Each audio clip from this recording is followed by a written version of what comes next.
riuh, marah, menyesal, berharap,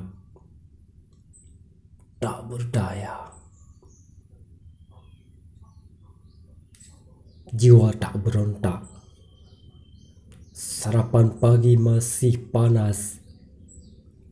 Piring penuh derisi. Disalahkan, tak menjawab. Diterima, mengajak ke tempat gelap.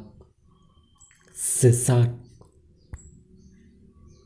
kisah duka bagi pendahulu menjadi kebanggaan bagi yang lagi sanjung puja.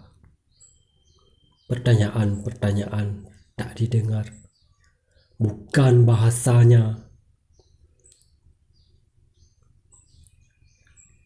Bahasa meriam adalah menghancurkan tembok dan kapal. Bahasa rapai adalah tabuhan. Di luar itu diabaikan. Mereka yang jauh masih berbaju megah. Engkau tersipu hilang gagah. Azan diperdengarkan. Berlari ke pentas biduan. Baju ihram dipasangkan, ditolak. Kafan putih dipakaikan, diam. Perut lapar, bangkit lagi.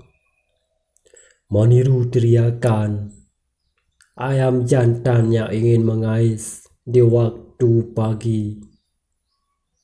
Bernazar, menangis untuk dapat kuda jantan. Atap menasah berlubang. Tak peduli. Nisan-nisan tertutup belukar. Tersangkut kulit pisang. Berjalan bersama gelaran.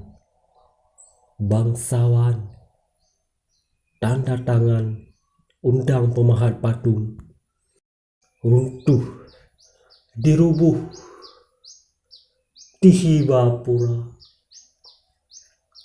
Meski terlahir dari kapal pecah, bisa diperbaiki.